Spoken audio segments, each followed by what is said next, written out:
Hi friends, welcome. Today I want to share with you what I learned from my years of experience on stage playing drums.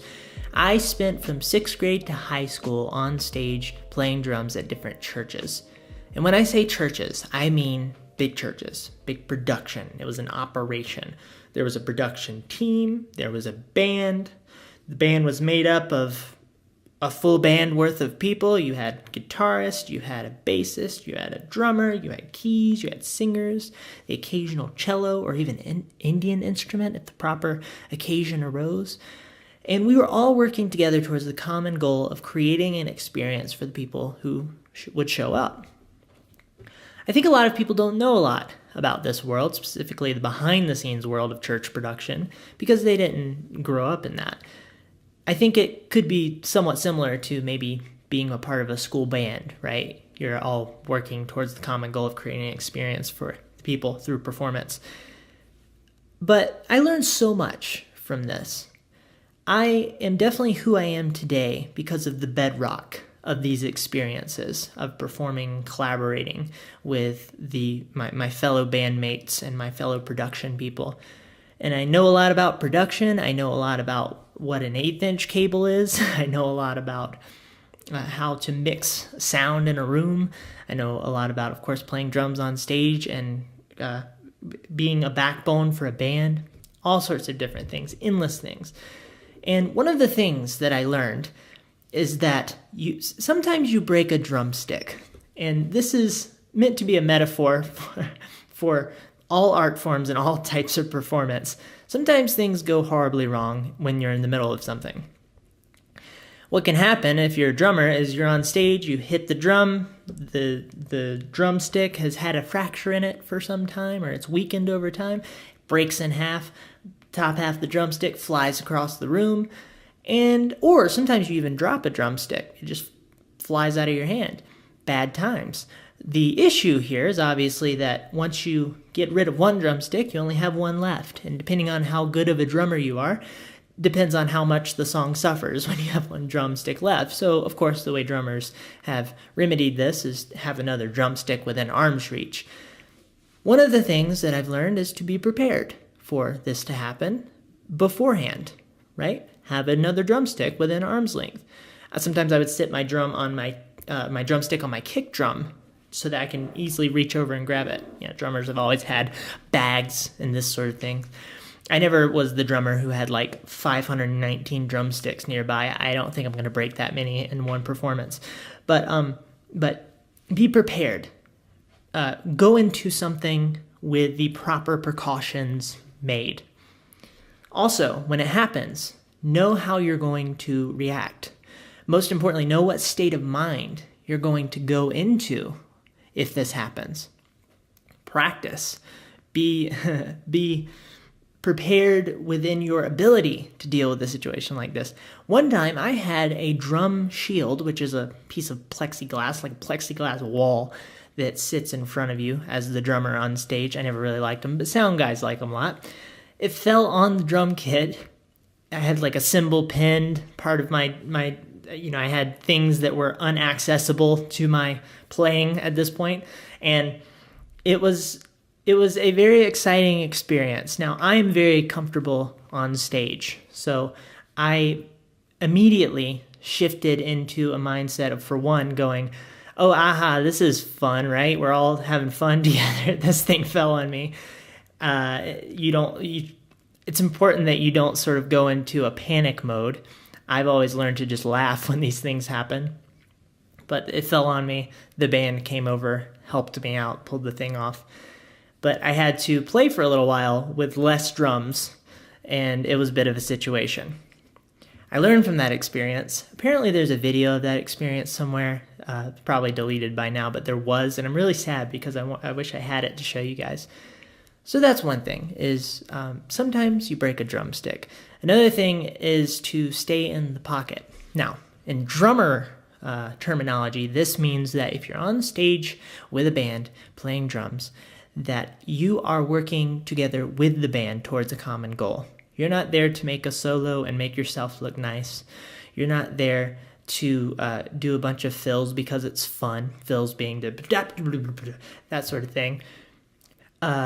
That's drummer talk, by the way. Blah, blah, blah, blah.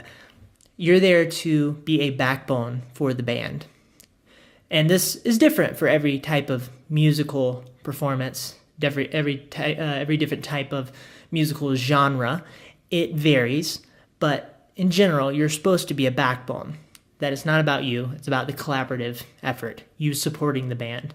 And when it works really well, when you see a drummer that's a good, solid backbone that knows when to play a little bit, but they are a spine for the band, it's incredible. It works really well. It's fantastic. Sometimes you need to learn to stay in the pocket more and be a team player.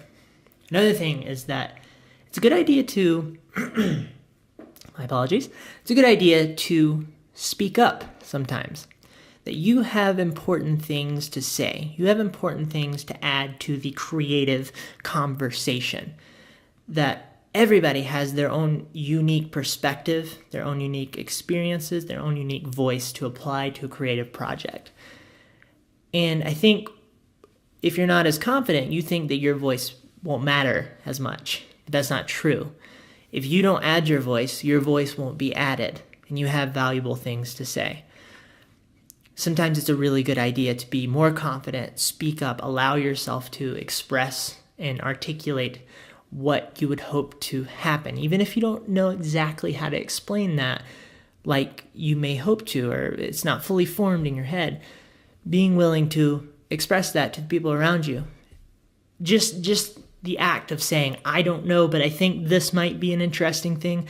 They'll come in with their voice and everything will come together and you'll have this big stew of creative awesomeness. And it will drive the project in a different direction than it would have gone if you did not speak up. I think that's a powerful thing. Another thing is that excellence is different than perfection. And what I mean by this is that naturally I'm in the state of trying to pursue perfection as an artist, or I want to be in that state. My mind wants me to be in that state.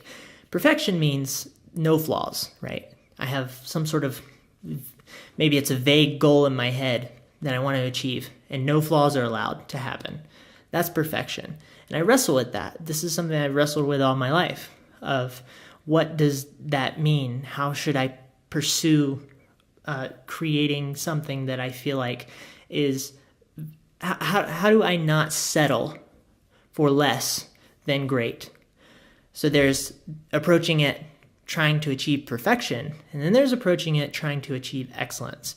The interesting thing about excellence, in my mind, the way it manifests itself for me, is that going after excellence, deciding that I'm going to create excellence and that I'm going to go into a mindset of creating excellence, is different than going after perfection.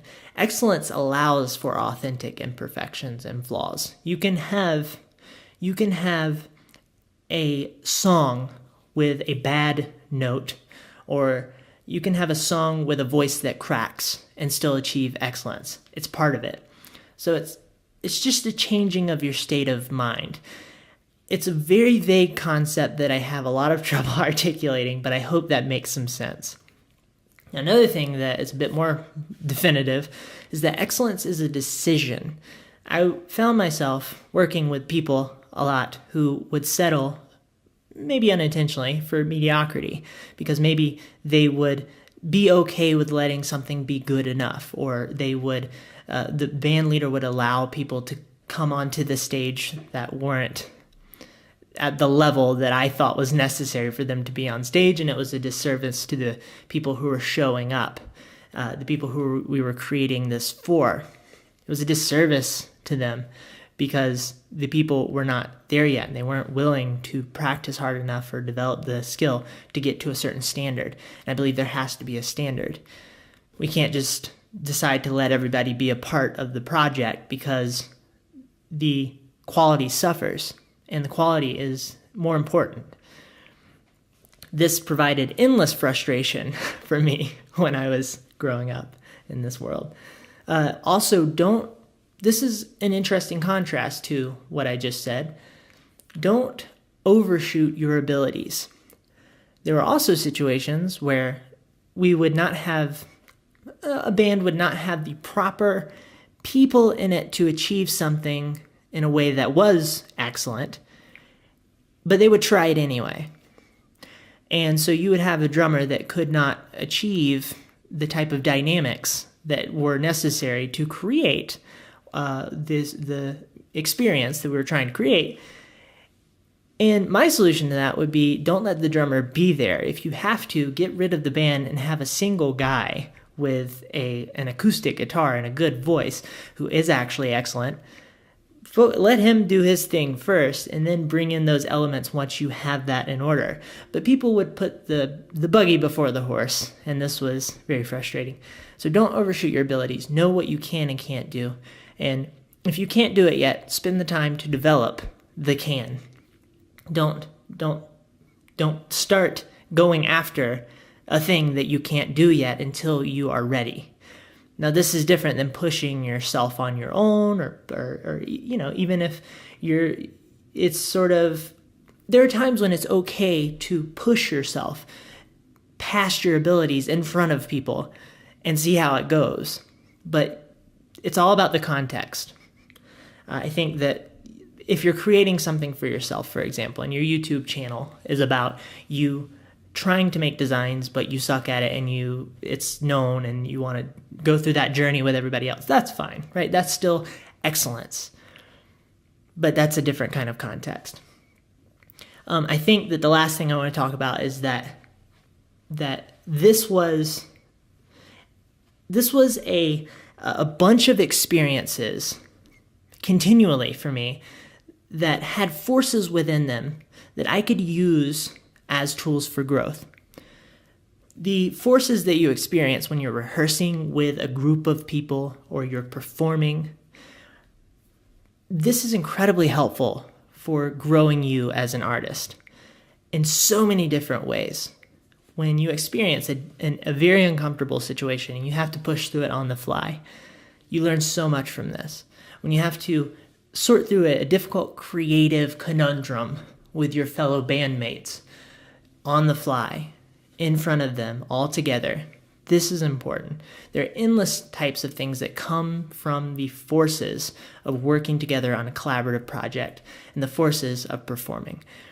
And I think that this is why everybody should be in some form of what I'm talking about. So that's it for this one. I would love to hear your thoughts. I would love to hear what you've been a part of in this type of realm and what you learned from it and how it grew you. Goodbye.